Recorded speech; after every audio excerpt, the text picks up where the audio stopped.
Good Wednesday afternoon. I'm Sal Greco, and you're watching and listening to The Sal Greco Show.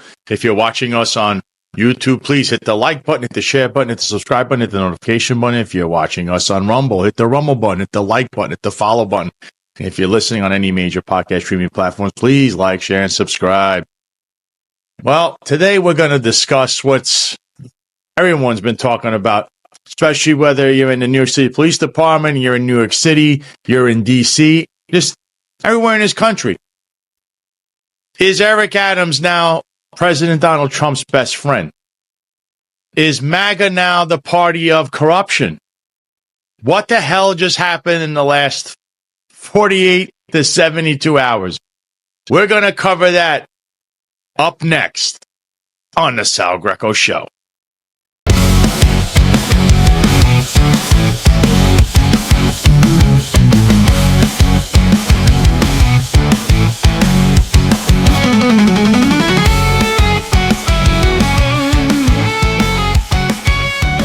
All right, so here we are on Wednesday afternoon on the Sal Greco Show, and I figured who better to discuss the entire love affair that's going on between the Trump administration and Eric Adams, the I guess now he's formally indicted New York City mayor, with my good friend and co-host of the Finest Unfiltered podcast, retired lieutenant of the NYPD, John Macari. Welcome back to the show, John. How are you? Doing well, just taking it all in. You couldn't write a drama better than this. I don't care any screen or writer. They couldn't write a drama better than this. It's hysterical what's going on. No, and this takes so many twists and turns, and it's truly unbelievable what happened. So, I kind of set the table in the beginning of the show, stating that it's been a wild 48 to 72 hours. So I'm gonna put this post up on the screen. We're gonna read it. You're gonna recognize it right away, and then you could start in afterwards, because I know you have a lot on your mind about all of this stuff that went on. And I don't think the voters voted for this stuff, to be honest. So this was up from Chris Sommerfeld. He's a New York Daily News writer, and he wrote in a post on X, in an extraordinary letter, Trump's DOJ tells the Manhattan U.S. attorney to dismiss the corruption case against Mayor Adams, but DOJ is asking it to be dismissed without prejudice, meaning it could be resurrected. So I'll read the whole letter because it's important that you hear it, because I'm sure John's blood's going to be boiling. So this is from the acting attorney general, this guy, Emil Bove, who was Trump's defense attorney and good friends of Boris Epstein, a guy with a law degree that's never been in court and is nothing but chaos around one President Trump.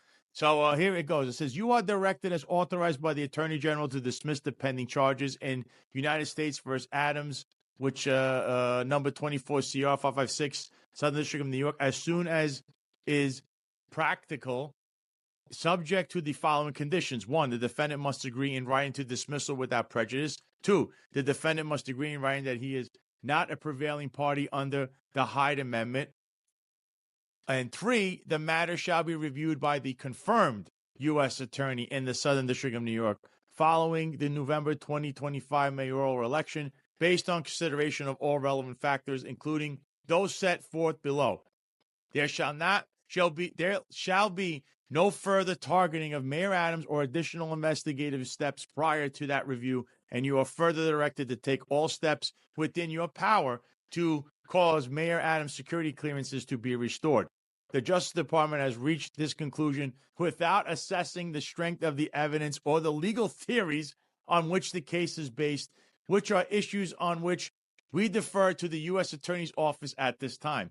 Moreover, as I said during our recent meetings, this directive in no way calls into question the integrity and efforts of the line prosecutors responsible for the case or your efforts in leading those prosecutors in connection with a matter you inherited. However, the Justice Department has determined the dismissal subject to the above described conditions is necessary for 2 independent reasons. First, the timing of the charges and more recent public actions by the former U.S. attorney responsible for initiating the case have threatened the integrity of the proceedings, including by increasing prejudicial pretrial publicity that risk impacting potential witnesses and the jury pool. it cannot be ignored that Mayor Adams criticized the prior administration's immigration policies before the charges were filed, and the former U.S. attorney's public actions created appearances of impropriety that implicate the concerns raised in the Attorney General's February 5th, 2025 memorandum regarding restoring the integrity and credibility of the Justice Department, as well as in Executive Order 14147 entitled Ending the Weaponization of the Federal Government. These actions in the underlying case have also improperly interfered with Mayor Adams' campaign in the 2025 mayoral election. See Justice Manual 9-85.500 entitled Actions That May Have an Impact on an Election. Second, the pending prosecution has unduly restricted Mayor Adams' ability to devote full attention and resources to illegal immigration and violent crime that escalated under the policies of the prior administration. We are particularly concerned about the impact of the prosecution of Mayor Adams' ability to support critical ongoing federal efforts to protect the American people from the disastrous effects of unlawful mass migration and resettlement as described in Executive Order 14165. Accomplishing the immigration objectives established by President Trump and the Attorney General is every bit as important, if not more so, as the objectives that the prior administration pursued by releasing violent criminals such as Victor Bout, the Merchant of Death. Accordingly, based on these additional concerns that are distinct from the weaponization problems, dismissal without prejudice is also necessary at this time. John, I just read that off. Now you read the whole thing. What are your thoughts about that? So they're going to end, the Trump administration is going to end the weaponization of the Justice Department by weaponizing the Justice Department to turn a blind eye to crime. They alleviated any type of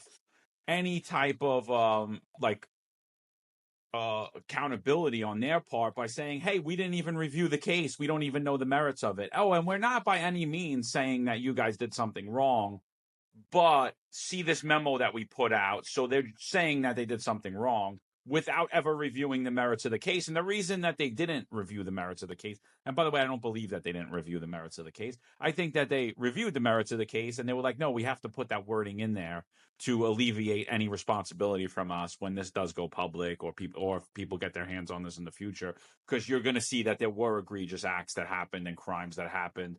And and now I'm sitting here and I'm saying, so if you're running for mayor, then you can't be charged for crimes? Or if you're working to solve a problem that you helped create, that you cheered on, such as the border crisis and the illegal immigrants in New York City that this man called for, campaigned to have, welcomed them with open arms on buses, spent millions and millions of dollars to house them in hotels, to line the pockets of his friends with crumbs, as they like to call them. And now you're going to sit here and write this letter and insult not only the intelligence of members of your own Justice Department, but I think members of the entire public, every law enforcement official there is. So I don't understand any of it, and it's a slap in the face to American taxpayers. Anyone that's buying this, I'm sorry. Like, it's just it's wrong. It's wrong if Joe Biden did it. It's wrong if Donald Trump does it. That's it. I not only agree with you, I'm asking other questions. I've asked lawyers. I know I spent the whole day at a courthouse today, and no one can give me a reason on why this was being dismissed, because they said there are no merits to it being dismissed. When you dismiss a case, it has to be merit, because we can't prove this or this. They're not even saying that. They're saying they're temporarily suspending this because it's political. I mean, it's political. That's the wording that needs to be said. We need this to be political. We're going to weaponize the Justice Department in reverse, in our favor, because now I'm in charge. And that's not what we voted for. I mean, right? Am I right? Am I wrong, John? I don't think people voted for this. We didn't vote to have another president who's screaming that the prior president's corrupt, and now he's doing corrupt acts. That's what this is. Listen, I voted for Donald Trump 3 times, and I don't regret voting for Donald Trump 3 times, and I support Donald Trump, but I don't agree with this at all. I don't agree with it at all. This is in direct conflict with what he campaigned to do. He campaigned to stop the lawfare, to stop the weaponization of the Justice Department. He campaigned to end illegal immigration. He campaigned to end government corruption. He campaigned to end government inefficiency. Eric Adams undoubtedly was the poster child for every failed Democratic policy for the last 3 years. I mean, he called Donald Trump a white supremacist. He said the official position in New York City should be the border should remain open. He did not allow his police department to work with ICE. He knowingly and willfully misrepresented right to shelter law so that they would have to spend millions to house billions of dollars of taxpayer money to house illegal immigrants and pretend that that was what the law said when in fact it didn't, and everyone knew it didn't. And now you sit here and you see that they're buttoning up with this man for political gain. He's the poster boy for the Democratic Party for corruption, for political corruption and government inefficiency, which is exactly what the Trump administration said they were going to root out. And now not only did they root it out, they actually weaponized it. Unbelievably, you are correct. In my opinion, you are correct, and it's 100% true. It breaks a lot of people's hearts, but I never pray to the altar of MAGA or Trump. I only pray to one altar, and that's to Jesus Christ and God. But some people seem to forget that. They act like, a human being is the Messiah. And some of the comments online, and you want to talk about low information, boy, just Google Eric Adams, Donald Trump on X or Instagram, or you're going to see some real low information stuff. Speaking of low information, now, I'm going to make things become more informative here. I am going to read this article to you, and it's from, I believe this is from the city NYC, Greg B. Smith, the Dean of Journalists. I'm going to read this off to you because I think it's important that you hear Greg Smith's take on this, and he's probably, like I said, he's the Dean of Journalists in New York City. Trump seeks to dismiss charges against Adams. What happens now? The acting U.S. Deputy Attorney General contended that the case against the mayor hampered his ability to devote full attention and resources to illegal immigration, a top priority for Trump. The Trump administration's Department of Justice on Monday took the highly unusual step of ordering Manhattan federal prosecutors to dismiss the pending corruption case against Mayor Eric Adams. Acting Deputy Attorney General Emil Bove contended that the case was unfairly brought too close to the city's primary election in June and had hampered Adams' ability to devote full attention and resources to addressing illegal immigration, a top priority for President Donald Trump. A memo from Bove directed acting Manhattan U.S. Attorney Danielle Sassone to dismiss the charges as soon as practical, but specifically states that this is to be done without prejudice, a caveat that means the office is not barred from reopening the case. The memo also states that Adams would have to agree in writing to that condition, which means if he does not, the case would continue apace. Bove, who served as one of Trump's defense attorneys in his Manhattan criminal trial, stated that after the city's general election in November, the dismissal was to be subject to a review by the confirmed U.S. Attorney for the Southern District of New York. Trump has nominated ex-Securities and Exchange Commission Chairman Jay Clayton for that position, but he has not yet been confirmed by the Senate. In September, Adams was indicted on 1 count of bribery and 4 counts of campaign finance fraud for allegedly giving favorable treatment to campaign donors connected to the Turkish government in return for travel upgrades, free hotel stays, and other perks worth more than $120,000. In exchange, he allegedly solicited and accepted illegal straw donations, including some from foreign sources. The indictment resulted from 3 years of investigation that accumulated thousands of pages of campaign finance records, emails by city inspectors, and text messages between Adams and his aides that prosecutors say documented an orchestrated effort to obtain illegal donations in exchange for favors. Some of those donations were used to obtain public matching funds from the New York City Campaign Finance Board, as the campaign obtained more than $10 million in public dollars in all. A federal judge had previously rejected Adams' lawyer's motion to dismiss the bribery count, stating that it was a matter for a jury to decide. The possible dismissal now is a huge gift to Adams. He is actively running for re-election and can now claim he was unjustly charged with corruption.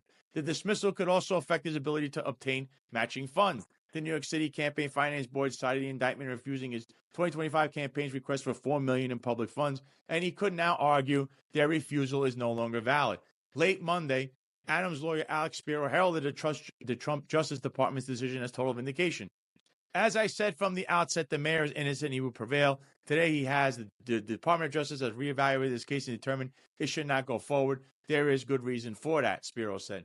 The facts of the case are clear. The mayor never uses official position for personal benefit, nor did he have any role in violating campaign finance laws. Despite a lot of fanfare and sensational claims, ultimately there was no evidence presented that he broke any laws ever. The witnesses that were promised never materialized. The additional charges that were threatened never came. Now, thankfully, the mayor in New York can put this unfortunate and misguided prosecution behind him. The Bove memo implied that the indictment was brought for vague political reasons, including unveiling the case in September, just 9 months before the June 24th primary, in which Adams was running for re-election against multiple rivals, many of whom repeatedly referenced his indictment as a reason to reject him. The Trump Justice Department embraced Adams' unfounded contention that he was unfairly targeted due to his complaints about the Biden administration. In his memo, Bove wrote, "It cannot be ignored that Mayor Adams criticized the prior administration's immigration policy before the charges were filed." Bove also questioned the integrity of the former Manhattan U.S. Attorney Damian Williams, a career prosecutor who had shepherded the 3-year investigation and finally brought the charges against Adams. Without naming him, Bove claimed more recent public actions by the former U.S. attorney responsible for initiating the case have threatened the integrity of the proceedings by increasing prejudicial, pre-trial publicity that risk impacting potential witnesses and the jury pool.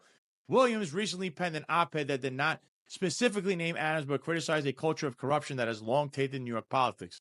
The timing of the indictment in Williams' op-ed, Bove argued, improperly interfered with Mayor Adams' campaign in the 2025 mayoral election. After he was elected, Trump made a point of claiming federal prosecutors had treated Adams very unfairly and said he would consider pardoning him. Adams, for his part, met with Trump twice since the election and repeatedly declined to say anything critical about Trump, going so far as to order top aides during a closed-door meeting Monday not to say anything negative about the president. The transactional nature of this back and forth appears to be a key factor in the Justice Department's decision to take the The transactional nature of this back and forth appears to be a key factor in the Justice Department's decision to take the highly unusual step of pulling the plug on an investigation that took 3 years and resulted in an historic indictment of a sitting New York City mayor. The memo downplays the implications of a quid pro quo dismissing charges in exchange for Adams' help in the Trump immigration initiative. Southern District prosecutors met last month with Bove to discuss the department possibly dismissing the case. During a January 31st meeting, the memo states, Bove told them the government is not offering to exchange dismissal of a criminal case for Adams' assistance on immigration enforcement. But the memo makes clear the two issues are connected, implying that the pending criminal case was hurting the mayor's ability to address the Trump's administration's most important issue, the mass deportation of migrants. The department was particularly concerned about the impact of the prosecution on Mayor Adams' ability to support critical ongoing federal efforts to protect the American people from the disastrous efforts of an unlawful mass migration and resettlement, the memo stated, quoted one of Trump's executive orders. Trump's Department of Justice also took the unusual steps of pausing investigation of the case until after this coming November's mayoral election, and the department ordered the office to take all steps within your power to cause Mayor Adams' security clearance to be restored. A spokesperson for acting Manhattan U.S. Attorney Sassone declined to comment. Spokespersons for the FBI New York office and for the City Department Investigation Commissioner Jocelyn Strauber, the agencies that handled the investigation, also declined to comment. I know it's pretty long, John, but Greg Smith pretty much laid it down in a nice factual way. What are your thoughts? It's a big club, and you ain't in it, my friend. That's what. Those are my thoughts. This is the Billionaire Boys Club. There's a lot of women around Trump and around Adams that are heavily connected. Can't ignore Tish, Ivanka Trump, Andrea Katsimatidis. They're all surrounded by Eric Adams, and I can't ignore that fact, as well as I can't ignore the fact that Alex Spiro is also Elon Musk's attorney. There's a lot of connections there. I mean, Eric Trump went on Sid Rosenberg's show the other day praising Eric Adams. I don't think he remembers when he called his father a white supremacist, or how he said in 2020 that once he was out of office, the Democrats were going to come after the Trump family. I don't think Eric either knows about that or he just doesn't care anymore. I don't know what it is, but it's damning. It's absolutely damning. And again, you're going after a former U.S. district attorney, but alleviating yourself from the fact that you supposedly didn't read the charges or review the charges. So how do you know this is political if you didn't do that? If this is a political case, it could be clearly written based upon these charges and based with the evidence presented. This is our findings, and this is why we believe this case should be dismissed. But they didn't do that, right? They said, no, we didn't read it. We didn't read it. And basically they're ordering the lower level to dismiss this case, to approve what they're telling them to do. And on top of that, they're leaving this without prejudice, right? So they're leaving this case without prejudice, meaning it could be brought up again. And I think that, in my personal opinion, normally it would be with prejudice, meaning that the case couldn't be real. But I think that those charges were actually reviewed and the merits of the case were actually reviewed, and no one wants to sign off on that, and no one wants to order someone else to sign off on it. And that's why ultimately he wasn't pardoned. And that's why ultimately this case is without prejudice. And now they're going to use Eric Adams for what he always was, as a political pawn. He's a political puppet. Can't believe a word that comes out of the guy's mouth. He's done nothing but lie for 3 years. And yeah, New York. And who pays at the end of the day? New York City taxpayers. New York City taxpayers and the people that believe in the rule of law, something that Donald Trump and the Trump administration was supposed to restore. And for all those people like saying, oh, we're anti-Trump. No, we're not anti-Trump. We're just calling it out. We're just calling it out. That's it. The bottom line. I say what I like. I say what I don't like. I supported Donald Trump 3 different elections, even when most people didn't. Even most people that are surrounding him didn't. I still supported him. I still support him today, but I'm going to call out when I think he's wrong. I think this is absolutely wrong, and it goes directly against everything he said he was going to do. Yeah, look, that article is pretty damning. He's actually mentioning some other things, like the fact that the Department of Investigation was involved in this. Now, the Department of Investigation also investigates the New York City Police Department. They also handle these other cases that involve the chief of patrol, or the chief of department now, John Shell, and Kaz Daughtry, and Jeffrey Madry. They have all the Eddie Caban. The DOI is intricately involved. So you're basically spitting in their face as well, saying, well, you could have gone with the state charges, which may or may not happen now. But you are saying that this case, which you are not negating it on its merits, because there's no reason to dismiss it. You're just saying, for political reasons, I'm temporarily suspending this so that I could use you as the mayor to do my beckoning, my calling. I don't know how anyone does not see this as corrupt. And look, I myself voted for President Trump 3 times. 3 times I think he was the best choice for who could have been president of the United States. But that doesn't mean I worship at the altar of MAGA. The man is still human. He makes mistakes. This is a giant one.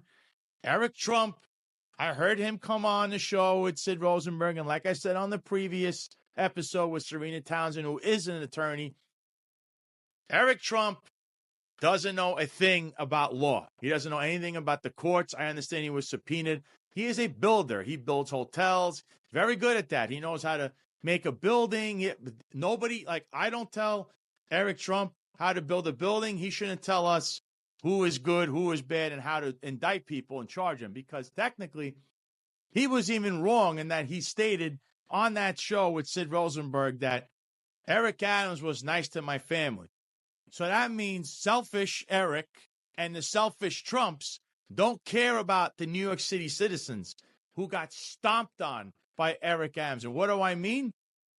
There's thousands, maybe hundreds of thousands of municipal city workers that lost their job because they didn't want to go along with a mandate. Out of that came a lawsuit, which they won. And then Eric Adams keeps appealing. Many of those people, many of them, the majority of them, probably the super majority of them, were Trump supporters. Some of them are now homeless. Some of them are jobless. They have no way of getting a job because they've been determined to be, the undesirables, because they were fired from a city job. I should know, because I lost my job because I'm a Trump supporter. And guess what? Now, the guy that did all of that is now the best friend of the guy that we lost our job for. I lost my job for. But these individuals that are still fighting in court, when are they going to have their day? Did Eric Trump miss that? So basically, Eric Adams was nice to his family, but trashed and destroyed the lives of his supporters. But he's a good guy. That's what I'm getting at. I mean, you don't see it that way, John. I mean, I can't believe what I heard when he said that. And Sid Rosenberg actually took Eric Trump to task, and that was Eric Trump's answer. And actually made the New York Times that article, they covered that specific engagement. He took him to task, Sid. No, I read the Times article, and I thought it was, and I listened to the interview, and I thought it was a good interview. And I mean, listen, you can't ignore that fact, right? You know, while the Trump administration and the MAGA crowd is cheering on the reinstatement of military members who were terminated and forced from their careers over the COVID mandate for refusal to comply with the COVID mandate because either their religious exemptions were illegally denied or their medical exemptions, or they just had a philosophical reason, Trump reinstated them and everybody cheered it on. I think the entire country cheered it on. But yet Eric Adams, until today, is fighting to keep cops and firefighters and other civil servants out of work. He destroyed their careers because of that same mandate, except it was a city mandate. It wasn't a federal mandate, which means that Donald Trump can't end that mandate. It has to come from the city level. Now, all Eric Adams has to do is just uphold the appeal. He has to tell Corporation Counsel to drop the appeal, and that is it. Mm-hmm. Everyone is reinstated with back pay. The mandate on its face was ruled arbitrary and capricious and unconstitutional. And the judge ordered city workers back to work with back pay. That would include myself. That would include people like Marlon Bethel. And that was 3 years ago. So now it's 3 years of people not getting back pay, and that's on Eric Adams. That's not on anybody else. And then at the same time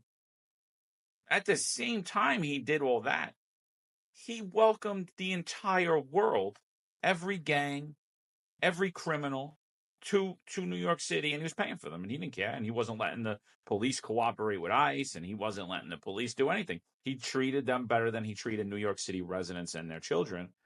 And now, today, as a matter of fact, New York City is in court to allow non-citizens to vote.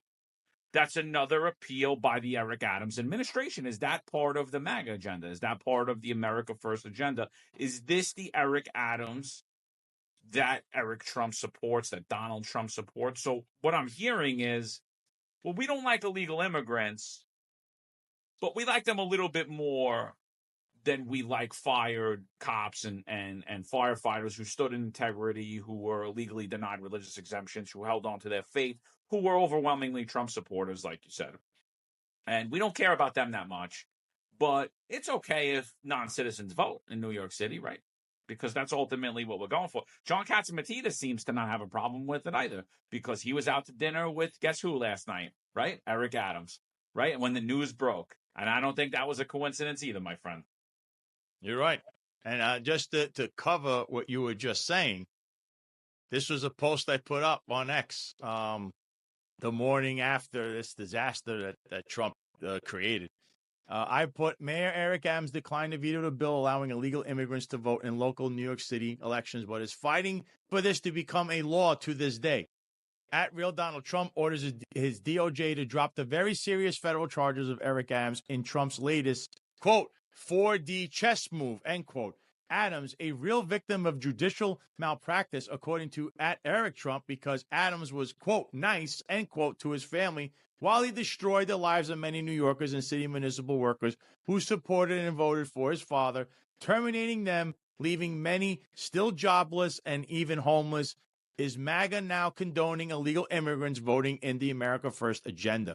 And right here, this is an article that was written, and it says right here, 800,000 non-citizens could soon be voting in New York City elections. An appellate court struck down Democrats' efforts to allow non-citizen voters last year. And in an excerpt in that story, New York City's non-citizen voting law has been subjected to multiple rounds of litigation since Mayor Eric Adams declined to veto the bill and allow the legislation to become law. Several New York courts have struck down the legislation, saying that the non-citizen voting law violates the New York State Constitution. And then while we're at it, there it is. Eric Trump said Adams treated the Trump family company well. Eric Trump, in a radio interview last week, said Mayor Eric Adams had always been supportive of everything the Trump organization did. Just so people know, me and John are not lying to you. There's the evidence. John, you have anything else for this 800,000? I mean, so the mayor of New York City, who's supposed to be now the MAGA mayor, the blue MAGA mayor, he wants to have illegal immigrants, the very ones that are being deported, apparently, allegedly, by the Trump administration. Eric helping to facilitate that. That's laughable. And now he wants them to vote in local elections. Am I reading that right? Is that correct? Yeah, and it amazes me that anyone's shocked by this, because you could just go back to his debates with Curtis Sliwa when he was running for mayor, or you could go back to the Democratic primary debates while he was running for mayor, even prior to him debating Sliwa. And he said clear as day that he wants non-citizens to vote in elections. And then he's fought for it for 3 years. He's continuing to appeal that. He could tell Corporation Counsel tomorrow to drop that appeal and let that go through, because obviously it's not only does it violate the New York State Constitution, it violates the United States Constitution, because only citizens are allowed to vote. So, I mean, this is clear as day. This is the rule of law, not something that Eric Adams would know, because he never really enforced the law. He winded up breaking it more than he's ever enforced it or even created. Terrible lawmaker, terrible politician, even worse cop. And I think he's an even worse mayor than all of those. But yeah, when you go back to those debates, you hear him clear as day. He cheers on non-citizens being allowed to vote. He cheers on, he wants to give illegal immigrants free health care. He wants to not allow the ICE to never partner with the police department. That means a rapist, a murderer, a gang member, a drug dealer. No, never. So Eric Adams told everybody who he was for the last decade. A lot of people choose to have selective hearing and only want to hear one little clip when he was talking about Governor Abbott, when he called Abbott a racist for busing all the people from Texas to New York, when he said, if you don't want them, I'll take them.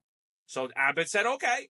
And then he called Abbott a racist. And then he said, then he wanted more crumbs from Joe Biden. And he said, this is going to crush New York City. This is going to destroy New York City. And people take that one soundbite where he was criticizing Governor Abbott, and they make it that is the reason he was indicted, while not paying any attention to the blatant corruption that is ensnared his entire administration, wherever, the schools, the NYPD, the FDNY, you name the agency, DOB, there's corruption. DCAS, doesn't matter. Corrections, name an agency, there's corruption. The Sheriff. city, state, federal, New York City sheriff, name it.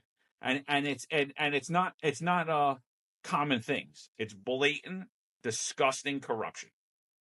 Yeah, and just for good measures, here is a post by yourself. You said Eric's the Trump of Fort Lee, New Jersey. He's Donald's favorite mayor. And it's a post from Eric Adams. And on October 7th of all days, 2020, he wrote, the Trump family knows what's waiting for them on the other side of this election when they lose. What can I say? John saying, look at the man, how he has these vile things to say about this family, and now they're saying the opposite. I almost feel like we're in the WWE. I think we're in the World Wrestling Entertainment. Like, we have heels and faces, but you kind of blur the lines when it comes to this stuff. You know, I don't get it. I don't get it. I don't. I think a lot of people, when it comes to politics, they're mushrooms, and I think that's what we have to face about most people when it comes to politics. They're in the dark. They don't know anything. They get fed shit, and they keep them in the dark, and that's what it is. And I think that politicians believe that about voters, because, I mean, could you blame them at this point? We don't remember who Eric Adams is for the last 10 years. Never mind the last 3 years. He flips on a dime the minute that Trump gets elected and gets put into office, and now we're going to sit here and pretend that this guy's a moderate and he's common sense and he's pro public safety. When he was talking about, he endorsed Kamala. He's been talking for 3 years how the Democrats have a great public safety product. I mean, who believes that? Nobody believed that. Not even the Democrats believed that. Only Eric Adams believed it. Actually, he probably didn't believe it either, but the guy lies so much, he doesn't know when he's lying or when he's telling the truth. And so now they just say whatever they want. Eric Adams is a moderate, common sense. Eric Adams more than likely is going to be a Republican, in my opinion. I think the New York Republican GOP is going to embrace him with open arms, and I think that's what that meeting was about last night with Katzimatidis. And I think he's going to run as, because I think he's actually going to get destroyed as a Democrat. That would be pretty sad, because I don't think he can win as a Republican either. But this guy is in complete denial. He just thinks he's going to win with everything. And I want to show you something else. Here is our brother from the Finest Unfiltered, Marlon Bethel. He posted something that was pretty interesting. And you see right here, he posts the first picture he puts. It says, Mayor Adams accepts last-minute invitation to President Donald Trump's inauguration. It says, Steve Witkoff, the president's envoy to the Middle East, invited Adams to the ceremony. Witkoff was present when Adams met with Mr. Trump at the president's Palm Beach, Florida golf club last week. So they're saying here that it's Steve Witkoff who invited him to the inauguration. And then, who is Steve Witkoff? This is another picture Marlon put up. Trump's Middle East envoy backing the controversial Gaza relocation plan. And it says here, he has no foreign policy experience, but sports a reputation as a talented negotiator, unafraid to speak his mind, and Donald Trump's special Middle East envoy, Steve Witkoff, has already made his mark. A close friend to the U.S. president, 67-year-old real estate magnate Witkoff is credited with playing a key role in negotiating a ceasefire in Gaza between Israel and the Hamas armed group. And then Marlon Bethel went on to post this. He said, if you think things are upside down now, just wait. Wait until your favorite MAGA influencers start trying to convince you that New York City should take in these poor old refugees from Gaza. Then we'll have come full circle, and the voters who rejected that under Joe Biden will wholeheartedly embrace it. Read the tea leaves. Biggest grift in New York City is the homeless industrial complex, right? That's what de Blasio is known for, right? Is propping up homeless in these hotels, propping up these hotel and big residential corporate business owners with flooding them with ginormous fees, paying them ginormous exorbitant fees to house homeless. So what happened is we started to run out of homeless in New York City. So Eric Adams decided to import the entire world. So now the voters are sick of it. They don't want it. Crime's through the roof. Businesses are fleeing. Families are fleeing. Cops are fleeing. New York City is starting to look reminiscent of its going ways of 1970s, where it was a depressed city, looking more like it'll be Detroit. So now the Trump administration is going to come in and he's going to save New York City, right? And with the help of the person that destroyed New York City. So there's that. But now we have a problem. It's a billionaire's boys club, and we got to feed our friends who got us elected crumbs. Gaza refugees, where would we put them up? In those same hotels, in those same residential commercial properties. And guess what? New York City will continue to pay $300 to $500 a night for rooms that are valued at $99 a night or $89 a night, right? And then these hotels that had maybe a 50 to 60% occupancy rate have a 100% occupancy rate. So, listen, I think Marlon's a very smart man, and I think I think if anybody's playing chess, it's Marlon if he's looking steps ahead. Now, is that do I know that that's going to happen? No. Is that possible? Yes. And if it does, are you going to be outraged by it? Because you should. Because you should. If you were mad when Joe Biden did it, you got to be mad when Donald Trump does it. You know, I never thought of the theory that Marlon put out there, but he's a very smart guy. He does put out a lot of things that end up becoming true anyway, because he's part of the Finest Unfiltered family. I think there's something to what he's saying. I didn't know who this Steve Witkoff guy is, but out of nowhere, he comes out of the blue. He's doing all these things overseas, and you just read that he's not a politician. He's never done this kind of stuff. I think he was a sports guy negotiating contracts. So now he's negotiating ceasefires, and what's to say he's not negotiating, hey, you got your refugees, you send them to New York City. Since there's this connection now, you got the mayor there. You know, he'll just say yes to everything because you have a temporarily suspended sentence, which is ridiculous. And, you know, to go a little further in this, I told you I have another article here in regards to the Eric Adams press conference or whatever he had today or yesterday in regards to this. And it says Adams claims vindication in Trump DOJ move to dismiss corruption case. The mayor says his unnecessary ordeal is over now, but the language and memo from top Justice Department officials allows charges to be brought again at a later date. This is by Samantha Maldonado and Katie Honan from the city.nyc. Mayor Eric Adams on Tuesday said a demand by the U.S. Department of Justice to make Manhattan federal prosecutors drop corruption charges against him proves his innocence, insisting that he never broke the law and vowing to regain the trust of the city. In a 6-minute live stream statement that did not allow for questions from the media afterward, the mayor never mentioned President Donald Trump, despite a memo from the DOJ's second-in-command ordering federal prosecutors to drop his 5-count indictment, citing the mayor's role in helping Trump's mass deportation plan. Adams also claimed his unnecessary ordeal was over, even though the move still requires a review and approval from U.S. Attorney for the Southern District of New York. I thank the Justice Department for its honesty, he said, from behind a podium inside the Blue Room at City Hall, which reporters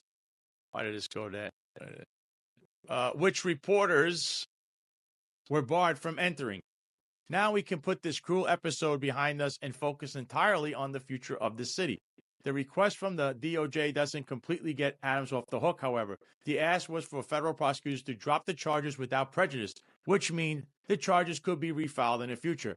And the memo sent Monday also doesn't deny or even address the charges against Adams, which former Manhattan U.S. Attorney Damian Williams filed in September after securing a grand jury indictment. In fact, the memo from Acting Deputy Attorney General Emil Bove asking to drop the case states that the DOJ officials did not review the evidence against Adams before issuing the unusual request. Instead, Bove asserts that the trial, set to start April 21st, has unduly restricted Mayor Adams' ability to devote full attention and resources to the illegal immigration and violent crime that escalated under the policies of the prior administration.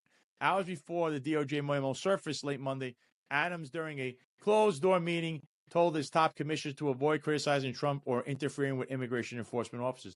Adams did not mention immigration enforcement during his speech Tuesday, although he did quote the Bible, reciting Psalms 34:1, I will bless the Lord at all times, his praise shall continually be in my mouth. The mayor was indicted by a federal grand jury in September on 1 count of robbery and 4 counts of campaign finance fraud for allegedly giving favorable treatment to campaign donors connected to the Turkish government. In exchange, he received travel upgrades, free hotel stays, and other perks estimated at more than $120,000. He also allegedly solicited and accepted illegal straw donations, including some from foreign sources, and his campaign submitted some for public matching dollars, according to his indictment. As Adams arrived at City Hall for his speech, his security team locked the back door to prevent reporters from speaking to him. Asked when Adams might take questions from reporters, his spokesperson, Kayla Mamalik Altis, simply said, watch the speech. And he ended his remarks. The mayor went through a list of his administration's success and blasted the media reporting what he called a false narrative.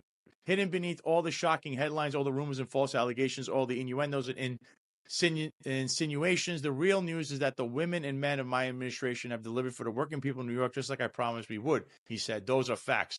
Meanwhile, at a separate press conference Tuesday, Governor Kathy Hochul said she would not use her power to remove the mayor. She said she expected Adams to focus on governing and be a partner in pursuit of common goals.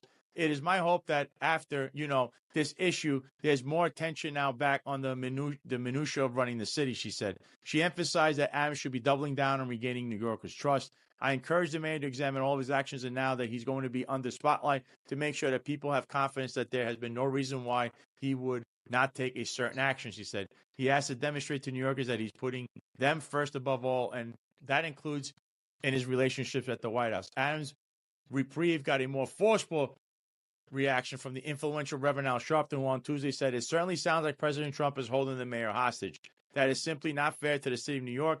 I have spoken to several elected officials and clergy who I've convened early in the mayor's term to meet between now and the weekend to decide where we will go, he said in an email statement, before we have clearly crossed the Rubicon. But Adams could count one supporter of a push to drop charges beyond himself. His predecessor, former Mayor Bill de Blasio, who during an MSNBC appearance on Tuesday said the charges were flimsy. I actually think the charges were not strong enough, he said. They were affecting the democratic process in New York City. Adams faces a primary re-election in June and then a general election in November, which is when Bove, the acting number 2 official of the Justice Department, who sent Monday's memo, said the dismissal of charges could be reviewed again. When Adams' legal troubles began in the fall, Hochul exerted influence to give the boot to problematic figures in his administration, including replacing then Police Commissioner Edward Caban. Hochul said she will continue monitoring the city government. The mayor needs to stay focused on public safety in the city, making sure our streets are safe, making sure our streets are clean, making sure that people feel confident that the city is continuing to head in the right direction, she said. This has to be his laser focus, and I'm going to make sure that that continues to be the focus because it has to be what we're all working together to protect New Yorkers. Public advocate Jumaane Williams, who is next in line to become mayor if anything causes Adams to leave office before November, blasted the DOJ and all but called for a resignation. The mayor is simply lying to New Yorkers. The good news is he's never given them a reason to believe him before. So I hope they don't start now, Williams said in a statement after Adams' speech. I would call for the mayor to resign, but that would mean him putting the interest of the city first, he added. At this point, it is beyond clear that he can't or doesn't care enough to, and that should anger every New Yorker. John, it's the first time you heard what happened there at the speech. There was another press conference. Apparently, there was two of them. So with Hochul and Eric Adams. So what do you have? What are your thoughts on that? I think hell just froze over because I agree totally with Jumaane Williams' statement. It's something that we say you can't believe a word the guy says ever. And then again, I agree with Al Sharpton, somebody I've been opposition with since my earliest days of memory, 8 years old and growing up in Bensonhurst, Brooklyn. And yeah, I mean, by all means, it looks like Eric Adams is Donald Trump's puppet. He's going to hold this case over his head, and Eric Adams is going to, and already has, and he's going to do a 180 on all of his positions for the last decade. We can't forget like that is that right prior to all of this happening and all of this news happening is that Adams instructed every single agency to refrain from criticizing the Trump administration. Every one of his appointments, do not criticize the Trump administration, which to me it's insanity. Now, listen, I don't agree with anything that Eric Adams does, and I agree with most of what Donald Trump does. But when you're telling me that I can no longer criticize, that means I can't govern, right? When the mayor can't criticize, when the mayor can't have different opinions, he is not governing. He is a puppet. So again, Al Sharpton's words that he's being held hostage is exactly what's going on. And yes, for the betterment of New Yorkers, Eric Adams should have resigned months ago. Not only should he have resigned, I want to go back to this case for 1 second. There were people that already pled guilty and have testified in grand jury. They have pled guilty to actions that involve themselves in Eric Adams' case. They are now convicted felons. Meanwhile, the reason they're convicted felons just walked. He just walked. They just gave him a free pass. But meanwhile, these individuals that were told, Eric Adams said he did nothing wrong and there's no witnesses, anything but that. In fact, in this paperwork, which I showed on this very show in the last episode with Serena Townsend, in one instance, Eric Adams told someone that pled guilty as a co-conspirator and now a witness in this case, don't tell the FBI anything, they're not going to find the cash. Does that sound like a politician? Does that sound like the mayor? Or does that sound like a thug that's a wannabe thug from the street who's masquerading around like a politician? What do you think, John? I mean, that's exactly what Eric Adams is. He's a street thug. He's a street thug that took all his dirtbag friends and put them in charge of every agency. And then everybody's shocked when the numerous sex scandals break out, sexual harassment against women, and all corruption, and there's money missing everywhere, and people, and every law is being broken. We're all sitting here like, how did it happen? It's like, ask the mayor. Ask the mayor. And you're 100% right. This was a circumvention of our justice system. So what Donald Trump is saying is the justice system is weaponized. So now everybody that's charged with a crime should assume that they're being politically targeted. And we don't have to review their charges or the merits of the case, obviously, because it wasn't done for Eric Adams. We could just assume it, right? We'll just assume it. Oh, this was one soundbite. I said I was against Joe Biden a long time ago. So, that's why they're coming after me. Or now I'm going to say, I criticized the Trump administration. He's coming after me. I'm a political target. But the fact of what it really comes down to, it's a big club and we ain't in it. But apparently Eric Adams today is. And many of these grifter, MAGA influencer types, or any kind of social media influencer that is going to jump on the Eric Adams MAGA train. But there's one final thing I'm going to show you in regards to this case before we move on. Here's a post from our friend Jason Goodman, right? And he put, the court is now closed and there's been no 48A filing. Why is that, Eric Adams? Wouldn't it be the ultimate fraudster move to stage all the press coverage and claim leaks and everything to try to pressure the DOJ to do this? I don't believe this was actually decided. What he's showing here, this is from the actual court case in the Southern District. As you can tell, there's nothing filed that from yesterday or today or, any of the last couple of days after this memo. So you start wondering what is really going on here. As you know, John, in the world of Eric Adams and President Donald Trump, chaos engulfs the whole place. It always has been. So why wouldn't this be anything but smooth?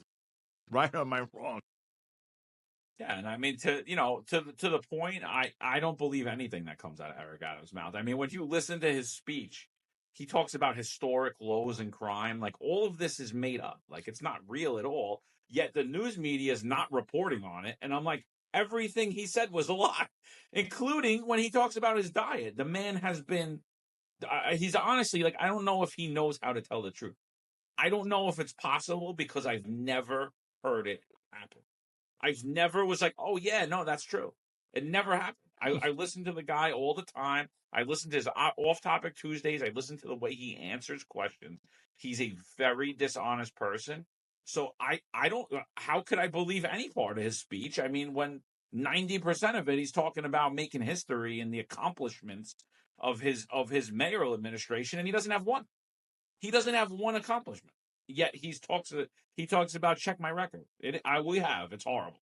You're the worst mayor in New York City. Bill de Blasio, the commie, the incompetent, and corrupt Bill de Blasio. New York City was a much better ran place. The NYPD was a much better version under Bill de Blasio by far than it's been under Eric Adams. Well, Eric Adams will tell you that prosperity, the key to prosperity, a prerequisite to prosperity is public safety. That's his line. Oh, and all my haters become waiters at the table of success. But here's another. You mentioned the NYPD, fresh off the books here. NYPD ordered to disclose contracts costs for surveillance facial recognition tech. This is in the Daily News by Rocco Parascandolo. New Yorkers may soon have a much better understanding of how the NYPD uses technology to conduct surveillance, track cell phones, and maintain its facial recognition database. An appeals court ruling last Thursday ordered the police department to disclose all documents related to those technologies and others that were part of the estimated $3 billion in contracts the department entered into between March 2007 and October 2020 and were shielded from public view under terms of the Special Expenses or SPX program. The NYPD, which has described SPX expenditures as vital to public safety, specifically efforts to fight terrorism, could ask the state's highest court, the Court of Appeals, to overturn a unanimous ruling issued by the lower court, the appellate first department. Jerome Greco, no relation to me, who heads Legal Aid's digital forensic unit, called the ruling a victory for transparency and will allow New Yorkers to see how their money is being spent and what privacy measures were included in these contracts. We expect to learn how much is being spent on these different technologies and services and the terms of those contracts, how they're supposed to be used, and what security or privacy measures were included in these contracts. He said, many of the technologies used by the NYPD are well known, with various details revealed in recent years in a variety of ways, including in reports by the City Department investigation during criminal trials and in documents, though heavily redacted from the City Comptroller's office. But we expect that there may be a lot that has been hidden and not previously revealed, Greco said. The Legal Aid Society filed a Freedom of Information law request in October 2020 for the specs information, but the NYPD refused, calling the request not conducive to a proper search for the information. Legal Aid then went to court with a judge in October 2023, ruling in Legal Aid's favor. The NYPD appealed, but in the ruling last week, the appeals panel criticized the that's a big word, viciousness of the full denial, noting that the documents in question were easily accessible. The ruling also criticized the NYPD's later argument that a request for the documents was burdensome. And NYPD lawyer had testified that to meet legal aid's demand, he and one other NYPD employee with access documents would have to review some 165,000 pages. But the court ruling said the lawyers could not adequately explain why it would take years to do so. The ruling said most now provide a rolling production every quarter and provide status updates on its compliance. The SPECS program was shut down in late 2020 after the passage of the Public Oversight of Surveillance Technology Post Act. The NYPD has been accused since then of not adhering to the Post Act guidelines regarding new proposed technologies, though police have said the department is in compliance. Duncan Jose, a lawyer not with legal aid involved in a case after the NYPD appeal, said government transparency isn't optional. It's essential for maintaining public trust and democratic oversight. John, I know you're big with the technology because you have the Deputy Commissioner of Operations, Kaz Dodger, running wild with drones. So what are your thoughts on reading that? NYPD, like New York City, is the least transparent version it's ever been. And, just the fight to get any type of data, this is basic data. This is taxpayer funds. Taxpayers should be privy to know how their money's being spent. But here we go again, NYPD refusing to hand over data. When they're ordered to hand over data, court ordered, they continue to argue that it's burdensome without being able to articulate that it's burdensome. And then when they're finally ordered, and at the end, when even that fails on its face, they lie and say that they can't do it for XYZ or there's no data. This is the least transparent of the NYPD. I think there needs to be oversight into these FOIL requests from all of New York City government immediately. And anybody found lying in response, because they are swearing on the penalty of perjury when they respond to these, anybody found should be immediately removed from office and arrested and prosecuted. And that just what needs to happen at this point.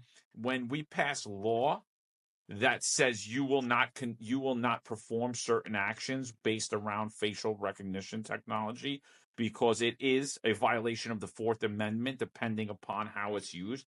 You can't just randomly run people's faces who are walking. The same way people who are against stop, question, and frisk can't just walk up to people. The police can. We don't live in a police state. We live in a constitutional republic. We have God-given rights. The police cannot search you at any time. Running my face through a database while I'm walking down the block when I'm doing absolutely nothing wrong constitutes a search. So there has been laws put in place stopping the NYPD from being allowed to do that. But the NYPD is refusing to hand over data on how they operate and how they spend money because more than likely that's exactly what they're doing and they're violating the law. The Post Act, I could almost bet that right now Kaz Dodry has been violating that act with those drones. I would suspect this in the biggest way. And if they could find a way, because we already know this is the least transparent administration in the history of New York City. But the NYPD itself that loves to pride themselves that they're the courtesy, professional, and respect. Now they changed that motto. It's anything but that. They will hide everything. They don't want to ever admit to anything. There's zero transparency. You never get apologies from them. If they rough you up, it's sorry. That's all they say. Sorry. But here they are. Someone needs to hold them accountable. If they violated that Post Act, then we need to see some people be held accountable. I'm sorry, because enough is enough. It's enough is enough. So, John, in closing, I just wanted to tell you that to add to all the corruption, this entire episode has been about Eric Adams and his indictment, and now it's gone, apparently. Steve Bannon, his buddy, because he's being represented by his pal, Artie Idala, just walked on his build-the-wall scam, the state case. He pleads guilty, and he gets 3-year probation. Everyone else in that case that was found guilty in a federal case, because he was pardoned, he gets 3-year probation, doesn't see jail time. Everybody else saw jail time as a record. He only gets 3 years probation. What do you think about that? No jail time. He pleads guilty. He walks just like his pal Eric Adams. They run in the same circles. They got a lot of same friends, and the justice system was circumvented the same way, it sounds like. Again, rules for thee, not for me, two-tier justice system. This is what was being alleged happening under the Biden administration. It wasn't even alleged. It was happening. I mean, it was happening, but it's just as bad when the next person comes in. And is this what we're going to do every 4 years? We're going to reelect new president, and there's going to be political warfare against each other? Is this what we're going to do? Laws, our constitutional republic's going to be ripped apart by like this, and our justice system's going to get thrown out of the window and circumvented? Absolutely disgusting. It's unbelievable. And what can I say? This is the closest ticket or the greatest seat to the closest seat to the greatest show on earth. That's what I think we have here with the Finest Unfiltered and Sal Greco. John, where can people catch you if they don't if they want to follow you on social media or maybe watch your great show? Yeah, check us out at the Finest Unfiltered on YouTube, on Rumble, and then I use my name. If you put my name in there, John D. Macari. I'm up on everywhere. Twitter and Instagram, most active. John, it's been a riveting hour. Thank you for coming on the show. And for the rest of you out there, thank you for watching. Don't forget to follow, like, share, subscribe on all the channels, all the podcast streaming platforms. And we'll see you on Friday. Until then, have a good day.